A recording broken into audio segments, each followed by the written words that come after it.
You're listening to Sister Stargazers, celestial and terrestrial observations and advice from two real-life sisters. Welcome, fellow stargazers. Your sisters are in the house. Hi, Jude. Hey there, Sarah. Hey, we're going to cover episode 71. We're in the middle of January, and we're going to spend a little emphasis on the latter half of this week because the sun will be exact conjunct Pluto. So we'll start at the beginning, and we'll spend a little extra time in the second half of the week. Yeah, we right at the top of the week, the moon is at 0 degrees Scorpio. Oh. It's moving into a conjunction with Haumea, the Hawaiian goddess of fertility and being able to be created freely from the earth. And as it clips along, it's going to make a conjunction to the south node. So all of that being said, it will, as the moon moves into late Scorpio, it will make an opposition to Uranus. So there's a sense of letting go, that it's, we might have made some New Year's resolutions. There's a bit of that in the first part of the week. Still letting go. Moon opposite Uranus. Things can be a little tense. People can be a little tense right now. The moon will square Venus. So it's like, people are not very careful of how they might hurt your feelings. Mercury will quincunx Mars on January 17th. So Mars is newly moving forward from its station direct last week, and Mercury's making a quincunx to Mars. So this is another aspect of challenge to be careful with your emotions, especially anger. And you can want to speak your truth right now, but it's not guaranteed that anyone will listen. Yeah. Okay. The moon will enter Sagittarius. So this is this sense of expanding our mind, expanding our capacity for taking in understanding. So that might be helpful if you wanted to get a little bit larger perspective and listen to people around you, but doesn't necessarily guarantee that you're going to agree with anyone either. Yeah. So as we open the week, there are a number of aspects, and especially coupled with that moon in Scorpio, that makes things a little ornery, can make us feel a little defensive, a little too quick to challenge or defend. So that's just a warning. As we move into Wednesday, right? Yeah. Wednesday the 18th, this is where the guts of the week. Okay. From the 18th to the 21st, this is where the big astrology happens in this week. Okay. We have at 8:11 in the morning Eastern time on January 18th, Mercury, which has been retrograde, is now going to be going direct. So Mercury was retrograde in Capricorn. So it's wanting to get those I's dotted, the T's crossed. It wants to get business done. It wants to work out the contracts.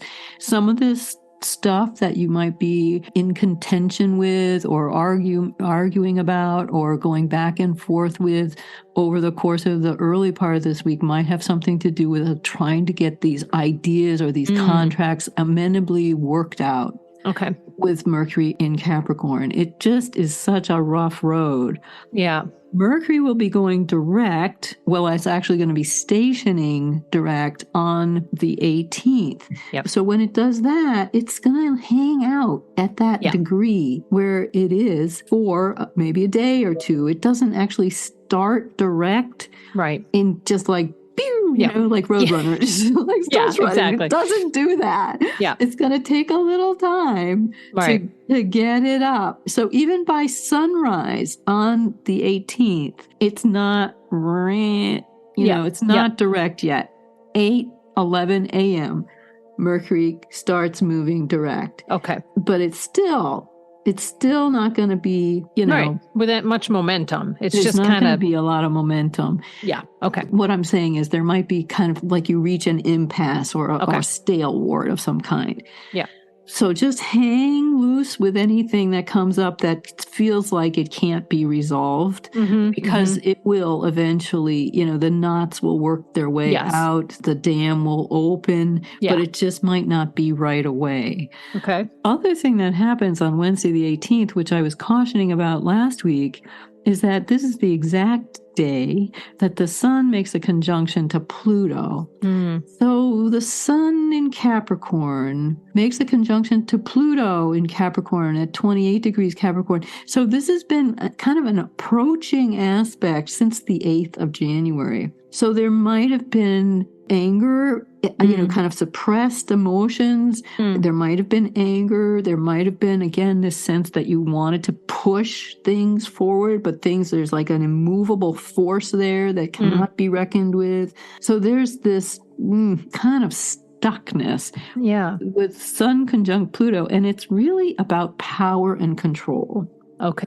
This happens once a year. The sun moves through the zodiac and it hits on Pluto once a year, exactly a degree. But this year, Pluto's going direct. Okay. And so it's moving towards this edge of Capricorn. And it's been kind of hanging out between 22 and 26 degrees for the past 2 years. Right. So this is a huge, this part of the zodiac, this Capricorn slice, the middle to last decan is really getting a lot of hits. Yeah. And with the sun moving through there is this sense of wanting to push through, just wanting to get something done, wanting to see it be born or see it kind of come through or be on the other side. Yeah.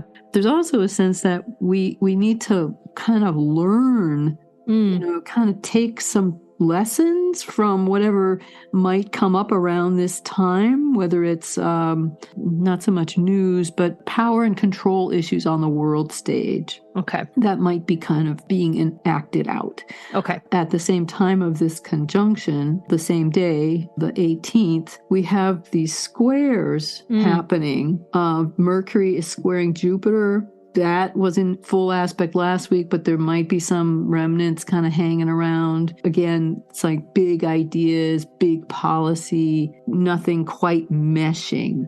Okay. And we also have the aspect of Venus in conjunction with Saturn. So this is starting to form. So Venus is the love principle, it's attraction, it's beauty, it's art. It's running up against this blockage with Saturn.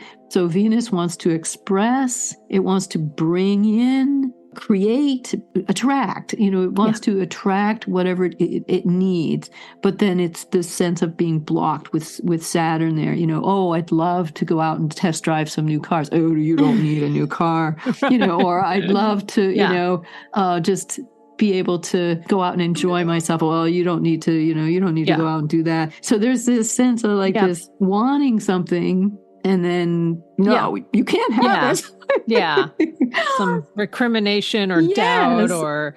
Exactly. So while Venus is struggling with Saturn, she's also in a square, which was active earlier, but it's fading now, but she's in a square to Uranus. So Venus-Uranus square, again, is kind of like the enjoyment of life. Yeah.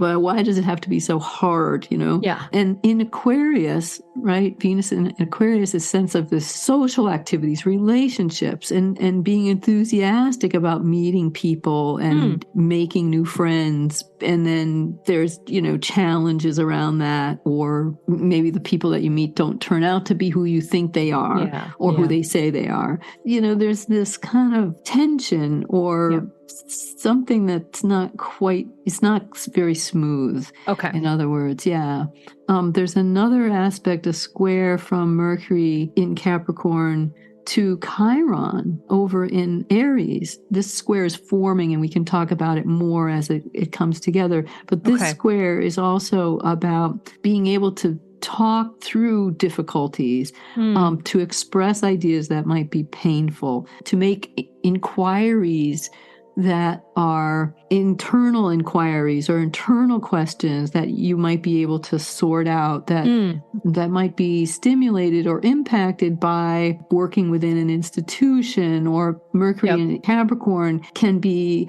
the policy coming down from above, and it's like, well, that's not really good for me personally. Yeah, right. Yep. Chiron in Aries, how do you work with that? How do you navigate something that might not be so good for you or that you have questions about. There's a number of things happening right around the middle of that week that are just giving a little bit of pause for concern. Yeah. And before we go on to the rest of the week, as you're talking, the card I pulled today feels very resonant. I used the Divine Feminine Oracle deck by Megan Watterson, and Saint Perpetua came out. She is the saint of authenticity. And the mantra with her card is, I am my authentic self in all circumstances. Part of the keynote that Megan Watterson uses with this card is to remind us that journal writing can be a sacred act of returning to ourselves and listening to the soul voice inside us and of going inward to find our answers. And as you were talking about, how do I deal with something that I don't feel resonant with or that is contrary to my own personal values? The idea of processing it through writing or putting it down and journaling around it could be a practice this week to keep us from spinning off into, I don't know what you would say. Into the Kepler belt.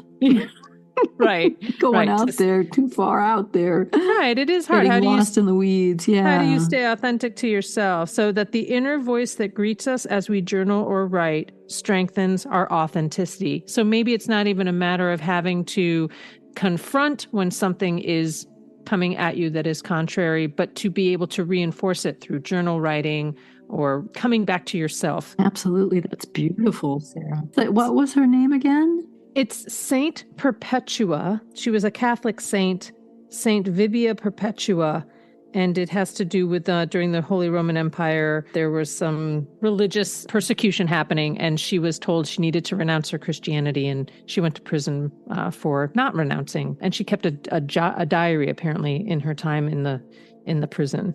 That's definitely so keyed into what I was just talking about, like that Mercury square Chiron, right? Like maybe you don't have the words for how you feel like you're being hurt or being disrespected, but maybe you can find them through just taking some time and kind of channeling that within you and not letting it get stuck in your physical body, like in some tissue that you're going to have to get it worked out with a massage or a tennis ball or something, or 3 hours of sauna or whatever it is, that could be really, really helpful, because that feels like with this Mercury stationing direct with Sun conjunct Pluto, the Sun enters Aquarius on January 20th. Okay. Yeah.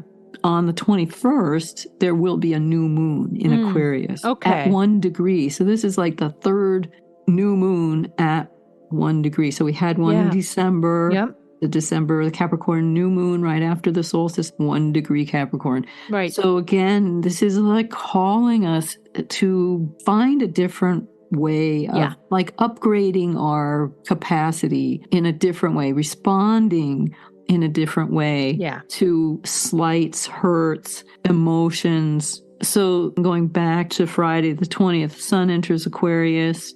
This is a great time for innovation. It's wonderful for joining or being in social groups and also being spontaneous. Yeah. The moon will conjunct Mercury. So the moon is moving through Capricorn. It will conjunct Mercury. So ideas are going to flow. Yeah. There's going to be a lot of food for thought. The moon will quincunx Mars. So again, we don't have to act on our feelings. But I also want to mention, Friday the 20th, all of those 3 aspects happen roughly within half an hour of each other. Okay. Sun enters Aquarius, moon conjunct Mercury, and then the moon quincunx Mars. So there is this kind of roll that we're feeling on the 20th where things can definitely like take a shift. Yeah. You're feeling the shift. And then the next day, Saturday the 21st, we have this moon conjunct the sun in Aquarius for 1 degree Aquarius. So again, this new Aquarius is social interaction, it's friendships, new friends, new ways of interacting, new groups forming, a new time, right? So it's like we're getting stepped up in a way. Yeah. Yes. Yep. Yeah. Excellent. And the more we can return to what we hold true to ourselves, our values, the more we can carry that forward. We're raising our individual vibration to carry a larger vibration out to the world. Yes. Yes. All right. Well, friends, you can find us via email. Send us an email at Connected Sister Stargazers, and tune in on Monday night, 7 p.m. Eastern to WMPG.org 90.9 FM to hear our live weekly astrology show where we do kind of get a deeper dive into some of these finesses of these aspects. And thanks, Jude. Absolutely. And I want to mention, too, that you can stream. So if our friends are far and wide, anywhere on the globe, they can stream WMPG.org, and you can have a live stream of our show on Monday night at 7. And then there's also an archive of it on WMPG.org. Yes. Thanks, Jude. Yeah. Thank you, Sarah. Thank you all. Have a great week. Bye for now. Thanks for listening to Sister Stargazers. Let us know what worked for you this week. Find us on Facebook and post a comment at Sister Stargazers.